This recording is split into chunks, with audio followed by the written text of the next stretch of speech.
Good day, ma'am. I am Jeneriel Cagas from BSHM3B, and for this video, I will be report a chapter 10 entitled Laws Regulating Restaurants and Other Tourism-Oriented Establishments. And here's the learning objectives. First, enumerate the responsibilities of a restaurant or similar establishment. Second, identify the laws that govern restaurants, caterers, bars, health and fitness clubs, spas, and entertainment. And lastly, outlets cite examples of issues and problems that may arise in restaurants, bars, and other tourism-oriented establishments. Next, a restaurant, department store, shop, sports club, museum, karaoke bars, gallery, tertiary hospital, and spa are public establishments providing refreshments, goods, services, and facilities for tourists and the public while also showcasing art. Next, for purposes of accreditation by the Department of Tourism, the following are the minimum requirements that must be complied with for operation of restaurants. The restaurant should have a well-designed facade, secure parking, a receptionist, and a waiting lunch. It should have a spacious, clean dining room, a well-trained staff, a well-stocked bar, and a well-maintained kitchen, pantry, and cold storage. Adequate lighting, air conditioning, and firefighting facilities are essential for safety and compliance with the Fire Code of the Philippines. Next, shops, department stores. A shop should be located in a major shopping center, have attractive entrances, functional furniture, air-conditioned facilities, well-maintained restrooms, parking, directional signs, courteous staff, clear pricing, wide stock selection, official receipts, and responsibility for facility maintenance, including antique shops. Next, sports and recreational centers. The text outlines accreditation standards for establishments like theme parks, amusement parks, health centers, and spas, emphasizing their pleasant, well-designed, secure, and equipped facilities, including amenities like receptionists, restrooms, and shower cubicles. Next, museums. The institution must be a national committee on museum members, have a pleasant locality, well-designed facade, secure parking, receptionist, waiting lunch, conference, auditorium, library, and accessible toilet facilities. Next, karaoke bars. The karaoke bar should be pleasant, zoning compliant, and have a well-designed facade. It should have a designated dining area, clean menu, well-stocked bar, hygienic kitchen, air-conditioned rooms, firefighting facilities, basic audio-visual equipment, security, and entertainment facilities like stage. Galleries.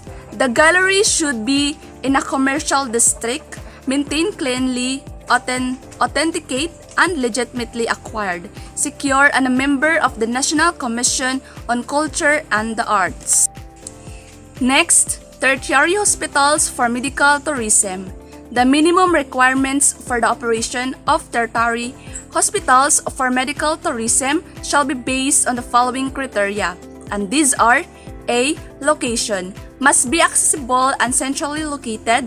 B. Bedrooms. Must have adequately equipped suite and private rooms with 24-hour service of hot and cold, running water, showers, and bathroom essentials, IDD and DDD lines, television, hot and cold drinking water, refrigerator, and 24-hour room service. C. Front office or reception. Lunch porter service, foreign exchange counter, overseas call facilities, reception amenities, business center. D. Housekeeping. High quality and spotlessly clean linen, towels, blankets, laundry, and dry cleaning services. E. Food and beverage. Must have a well-equipped, well-maintained, and well-furnished restaurant. Standard includes room service staff and kitchen staff. And lastly, engineering and maintenance. Includes ventilation, lighting, emergency power, waste disposal, and management. G. General facilities elevator for the exclusive use of patients and service purposes of the hospital, parking valet service, shops, 24-hour security service, transportation service, computerized billing system, public washrooms, waiting lunch. H. Staff. Professionally qualified, courteous, smart, efficient, and trained staff wearing smart, Cantonese, or etc.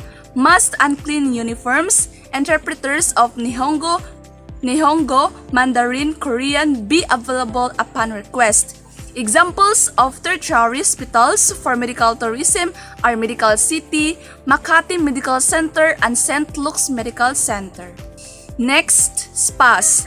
Spas can be categorized into various types including day spas, resort spas, hotel spas, cruise spas, club spas, wellness centers, rehabilitation centers, and hospital spas.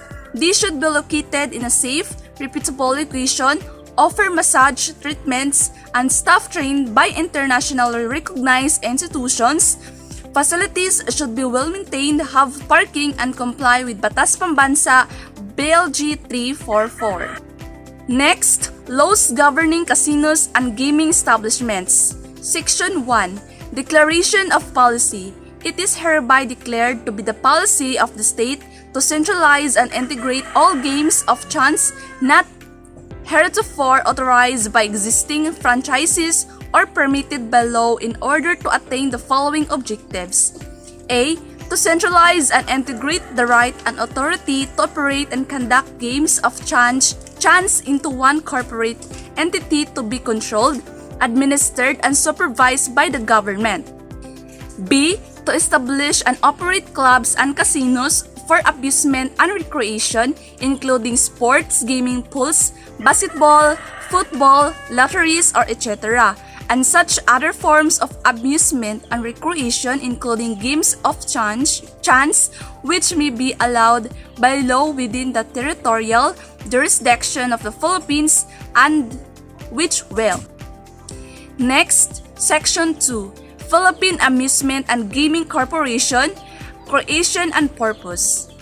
To implement state policy and pursue that objective set forth in the preceding section, there is hereby created a body corporate to be known as the Philippine Amusement and Gaming Corporation. Next, the following persons are not allowed to stay and or play at the gambling casinos. A. Government officials connected directly within the operations of the government or any of its agencies, save personnel employed by the casinos who may be allowed to stay in the premises. B. Members of the Philippine National Police or PNP and Armed Forces of the Philippines or AFP, including the Army, Navy, and Air Force. And C. Persons under 21 years of age or students of any school, college, or university in the Philippines. Next, a caterer is defined as a person, firm, or association providing food and supplies, and sometimes services for parties, weddings, and other social functions. A caterer is defined as a provider of food and provisions. There are two kinds of catering services. A. On-premise catering. In this type of catering, the caterer has his own banquet hall with an attached kitchen or production area. B. Off-premise catering. For this type of catering, the caterer brings the complete service to the customers. It is a kind of banquet operation that takes place in a venue chosen by a client or an airline, both industrial site and other places. This banquet service caters to various types of functions such as A. Wedding, B. Social events like parties, debut, anniversaries, and the like. C. Seminars, D. Trade exhibits, and E. Other events.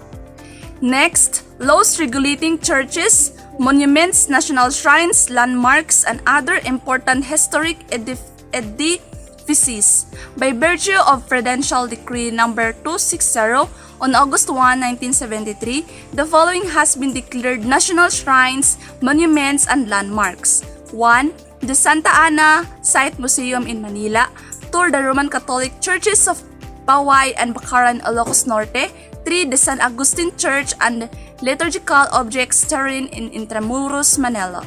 4th Pilar in Zamboanga City. 5. The petroglyphs of the Rocks Shelter in Angono, Rizal. 6. The petroglyphs of Ala Bontoc. 7. The stone agricultural calendars of Dap-ay Giday in Bisao, Bontoc. 8. The mummy caves of Kabayan Benguet, Sagada, and Ala Bontoc. 9. The Ifugao rice terraces of Banawi as national cultural treasures. 10. The Berswan Church in Malulus, Bulacan. 11. Tirad Pass in Cervantes, Ilocosur. 12. The Migao Church in Maygao, Iloilo. 13. The site of the Battle of Mactan on Mactan Island, Cebu. 14. The San Sebastian Church in Quiapo, Manila. And 15. The Church and Convent of Santo Niño in Cebu City. Next, vandalism. Malicious mischief. Article 3 to 7. Who are liable for malicious mischief? Any person who shall deliberately cause to the property of another any damage of XXX shall be guilty of malicious mischief. Article 328. Special cases of malicious mischief. Any person who shall cause damage to XXX, the National Museum or National Library, or to any active or registry XXX shall be punished. Next, Article 331. Destroying or damaging statues, public monuments, or paintings. Any person who shall destroy or damage statues or any other useful or ornamental public monument XXX shall suffer the penalty XXX. Any person who shall destroy or damage any useful or ornamental painting of a public nature shall suffer the penalty XXX. Next, poisoning. Article 264. Administering injurious substances or beverages, the penalty established by the next preceding articles. Serious physical injuries shall be applicable in the respective cases to any person who, without intent to kill, shall inflict upon another any serious physical injury by knowingly administering to him any injurious substances or beverages, or by taking advantage of his weakness of mind and credulity. Next, Article 265. Less serious physical injuries. Any person who shall inflict upon another physical injuries not described in the preceding articles, but which shall incapacitate the offended party for labor for 10 days or more, or shall require medical attendance for the same period XXX. Article 266. Slight physical injuries and maltreatment. The crime of slight physical injuries shall be punished. Next, theft. Article 308. Who are liable for theft? Theft is committed by any person who, with intent to gain but without violence against or intimidation of persons nor force upon things, shall take personal property of another without the latter's consent. Article 310. Qualified theft. The crime or theft shall be punished by the penalties next higher by 2 degrees XXX if committed XXX with grave abuse of confidence. Next, Article 311. Theft of the property of the National Library and National Museum. If the property stolen be any property of the National Library or the National Museum, the penalty shall be arresto mayor or a fine XXX unless a higher penalty should be provided under other provisions of this code, in which case the offender shall be punished by such higher penalty. And that's all for my report in Chapter 10. Once again, this is Jeneriel Cagas from BSHM 3B. Thank you and God bless.